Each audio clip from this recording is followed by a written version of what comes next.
목회자들의 설교 준비와 변화하는 세상을 이해하는 데 도움을 줄 통계 자료를 들려드리는 시간이죠. 목회앤데이터 순서입니다. 목회데이터 연구소 지용근 대표 자리했습니다. 어서 오세요. 네, 안녕하세요. 오늘은 흡연 관련해서 자료를 정리해 오셨다고요? 네, 그렇습니다. 네. 한국인의 흡연율이 OECD 중에서 남성은 최상위권, 여성은 최하위권이라는 조사가 나왔어요. 네, 그렇습니다. OECD에서 올해 발표한 자료인데요. 네. 우리나라가 되게 특이한 나라로 이렇게 분석이 됐습니다. OECD에서 남성 흡연율 평균이 20%고요. 여성 흡연율 평균이 13%예요. 그러니까 큰 차이가 안 나요, 사실은. 네. 20하고 13이니까. 그런데 한국인의 경우에 보면은 남자는 평균이 20인데 우리 한국인은 32%로 OECD에서 가장 높은 수치가 나왔어요. 그리고 여성은 평균이 13인데 한국이 가장 낮은 4%로 나왔습니다. 그러니까 남자는 굉장히 많이 피는 그런 흡연 비율을 보이고 있고 여성은 가장 낮은 이렇게 비우고 있습니다. 네. 네, 이렇게 많은 분들이 피고 계신데 제가 다른 조사를 보고 정말 놀랐던 게 하루에 성인 남성 100명이 흡연으로 사망한다는 조사 결과가 있던데 네, 사실인가요? 흡연으로 사망하는 비율이 명수가 100명이 정도 되는 거예요.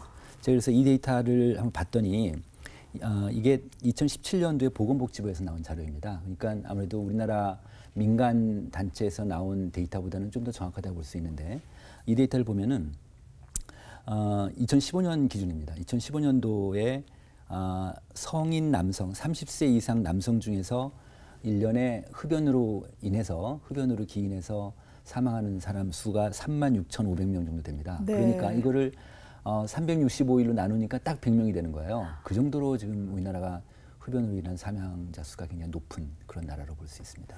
이렇게 성인 남성의 경우도 그렇지만 더 걱정되는 건 청소년들의 흡연율이 아닐까 싶은데요. 고3 남학생 5명 중 1명 가까이가 네, 흡연한다는 조사 결과가 있습니다. 앞으로 이제 우리 사회를 끌고 나갈 그런 세대인데 그 남학생 그러니까 중고생들 합한 숫자입니다. 남학생들 전체 흡연율이 9%고요. 여학생이 4% 정도 됩니다. 그런데 남학생들만 보면 중학교 1학년이 남자 아이들은 한 1%밖에 안 되는데 이게 점점 쭉쭉 올라가서 고3 같은 경우는 18%가 됩니다. 그러니까 어른들이 생각할 때는 우리 부모 세대가 생각할 때는 약간 놀라운 숫자인데 소위 얘기해서 고3 남학생 중에서 5명 중에 1명 가까이가 흡연을 하고 있다는 얘기입니다. 그렇게 통계치가 나왔습니다. 중학생 때는 더 적은데 갈수록 더 심해진다는 네, 거 보면은 네. 담배 끊기가 참 힘든 일이다 네, 이렇게 네, 생각할 수도 네. 있을 것 같은데요. 네. 이 담배 때문에 교회에 가기 어려워하는 사람들을 위해서 흡연 네. 공간을 따로 마련하는 교회도 있다. 네, 그런 교회도 있다고 들었습니다. 네, 이런 네, 이야기도 네. 있다고 들었는데요. 이렇게 흡연하는 이들과 관련해서 교회는 어떻게 대응하는 게 좋을까요? 소위 얘기해서 흡연 크리스찬입니다.